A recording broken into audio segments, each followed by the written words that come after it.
வணக்கம். இது மைண்ட் மாற்றம். யோசிச்சு பாருங்க. ஒரு அம்மா, ஒரு அப்பா 2 பேரும் சேர்ந்து ஒரு குழந்தை பொறக்கறதுக்கு காரணமா இருக்கலாம். ஆனா, அந்த குழந்தையோட உடம்புக்குள்ள உயிர்ங்கிற ஒண்ண யார் கொண்டு வரா? அந்த குழந்தை பூமிக்கு வந்த உடனே தன்னோட முதல் மூச்ச அழகா எடுத்து உயிர் வாழுதே, அந்த உயிரையும், அந்த முதல் மூச்சையும் குடுக்கறதும், அத தீர்மானிக்கிறதும் யாரு? கண்டிப்பா நமக்கு மேல ஏதோ ஒரு சக்தி இருக்கு. அத நீங்க கடவுள்னு சொல்லலாம். இல்ல நமக்கு மேல இருக்கிற ஒரு மகா சக்தின்னு சொல்லலாம். பேர் என்னவா வேணா இருக்கட்டும். ஆனா அந்த பேராற்றல் இல்லாம இங்க எதுவும் நடக்காது. சரி, ஒரே நாள்ல ஒரே ஹாஸ்பிட்டல்ல பொறக்கிற 10 குழந்தைகள எடுத்துக்கோங்க. அந்த பொறந்த குழந்தைகள் இப்போ எந்த தப்பும் பண்ணியிருக்க முடியாது. அவங்க கள்ளம் கபடற்றவங்க. ஆனா ஏன் ஒரு குழந்தை வசதியான வீட்ல பொறக்குது? ஒரு குழந்தை ஏழை வீட்ல பொறக்குது?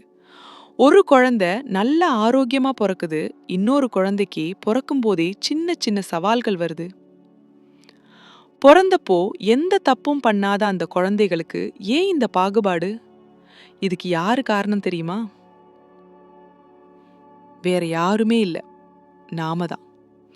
நாம போன பிறவிகள்ல நம்ம உடலாலும் மனசாலும் செஞ்ச கர்ம வினைதான்.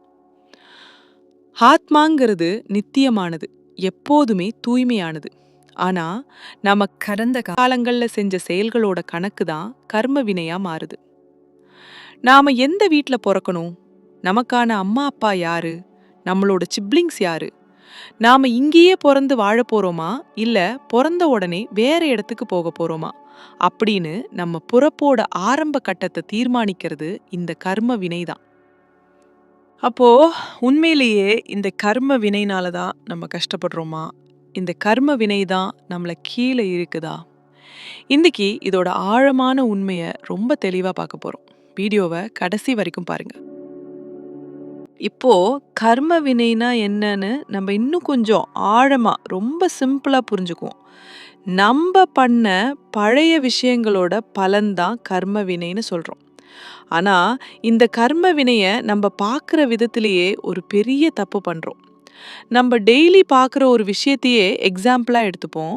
நமக்கு தெரிஞ்ச ஒருத்தர், இல்ல நமக்கு பிடிக்காத ஒருத்தர் மத்தவங்களுக்கு ரொம்ப கெட்டது பண்றார், ஏமாத்துறார், துரோகம் பண்றார்.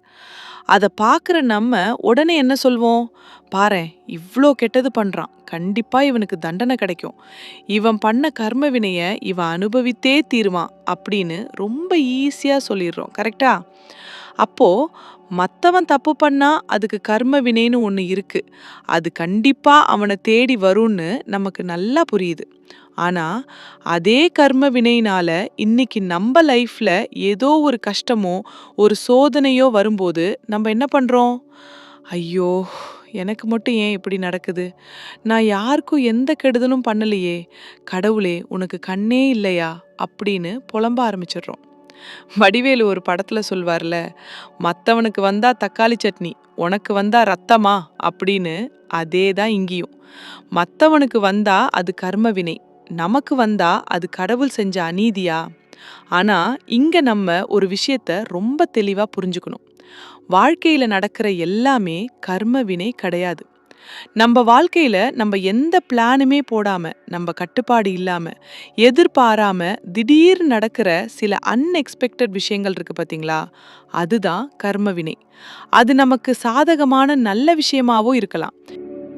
இல்ல திடீர்னு பெரிய பணம் லாஸ் ஆகுற மாதிரி ஒரு கஷ்டமான விஷயமாவும் இருக்கலாம். அதுவும் நம்ம முழு வாழ்க்கையிலயும் அப்படி நடக்காது. சில குறிப்பிட்ட தருணங்கள்ல மட்டும் தான் நடக்கும்.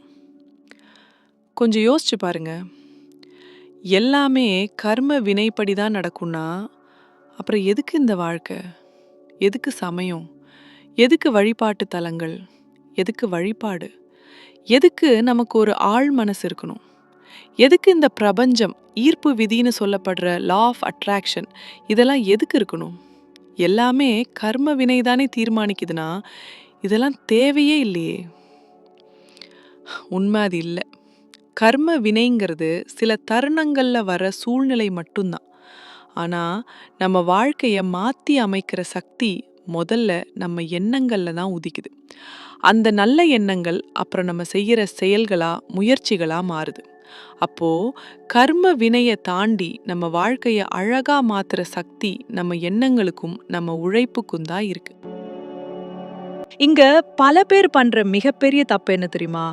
கர்மானால அது ஏதோ வானத்துல இருந்து குதிக்கிற பூதம், இல்ல நம்மள தொரத்துற ஏதோ ஒரு மாயாஜாலம்னு நினைச்சு பயப்படுறது தான். ஆனா கர்மாங்கிற வார்த்தைக்கான நேரடி அர்த்தம் என்ன தெரியுமா? செயல். அவ்வளவுதான். நீங்க செய்யற ஒவ்வொரு செயலும் அதோட எதிர்வினையும் தான் கர்மா. இத 17ஆம் நூற்றாண்டுல இயற்பியல் மேதை நியூட்டன் சயின்ஸா சொன்னாரு. Every action has an equal and opposite reaction. எந்த ஒரு செயலுக்கும் அதற்கு சமமான எதிர்ச்செயல் உண்டு. உங்க கையில இருக்கிற ஒரு ரப்பர் பந்த சுவத்துல எவ்வளவு வேகமா தூக்கி அடிக்கிறீங்களோ அது அதே வேகத்துல உங்ககிட்டயே திருப்பி வரும். ஆனா நியூட்டன் இந்த சயின்ஸை கண்டுபிடிக்கிறதுக்கு பல 100 வருஷங்களுக்கு முன்னாடியே நம்ம ஊர் சித்தர்கள் இத வாழ்வியல் உண்மையா சொல்லிட்டு போயிட்டாங்க.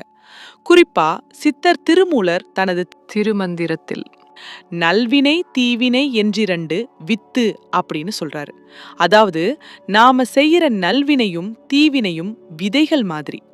நீங்க என்ன விதைய மண்ணுல விதைக்கிறீங்களோ அந்த மரத்தோட பழத்தை தான் நீங்க சாப்பிட்டாகணும். அதேதான் பகவத்கீதையிலயும் சரி, பல மார்க்கங்கள்லயும் சரி. நீ என்ன விதைக்கிறியோ அதைத்தான் அறுவடை செய்வேன்னு ரொம்ப அழகா லாஜிக்கலா சொல்லியிருக்காங்க. நாம செய்யற ஒவ்வொரு செயலும், நாம பேசுற ஒவ்வொரு வார்த்தையும், ஏன் மத்தவங்கள பத்தி நாம மனசுல நினைக்கிற எண்ணங்கள் கூட பிரபஞ்சத்துல ஒரு எனர்ஜியா பாயுது. நீங்க ஒருத்தருக்கு செய்யற துரோகம், ஏமாற்று வேலை, கெட்ட எண்ணம், அது கண்டிப்பா ஏதோ ஒரு தருணத்துல அதே வேகத்துல உங்ககிட்டயே கஷ்டமா திரும்பி வரும். அதே நேரத்துல நீங்க ஒருத்தருக்கு செய்யற சின்ன உதவி, ஒரு அன்பான வார்த்தை, யாருக்கும் கெடுதல் நினைக்காத நல்ல மனசு, இது எல்லாமே நீங்க விதைக்கிற நல்வினை விதைகள். அதுவும் கண்டிப்பா ஏதோ ஒரு வடிவத்துல உங்களுக்கு நன்மையாவே திரும்பி வந்தே தீரும். சுருக்கமா சொல்லணும்னா கர்மாங்கிறது ஏதோ பிரபஞ்சம் நமக்கு கொடுக்கிற தண்டனை கிடையாது. நாம என்ன செய்றோமோ அதோட மிரர் இமேஜ் தான் நம்மள தேடி வருது. இங்க தான் நம்ம யோசிக்க வேண்டிய இன்னொரு முக்கியமான விஷயம் இருக்கு. இன்னைக்கு நிறைய பேர் மனசுல ஒரு மிகப்பெரிய மாயை இருக்கு. நான் ஏதோ ஒரு பரிகாரம் பண்ணிட்டேன், சடங்கு செஞ்சுட்டேன், இனிமே நான் பண்ண கர்மா மொத்தமா அழிஞ்சிரும் அப்படின்னு நினைக்கிறது. உண்மையை சொல்லணும்னா அது முற்றிலும் ஒரு மூட நம்பிக்கை.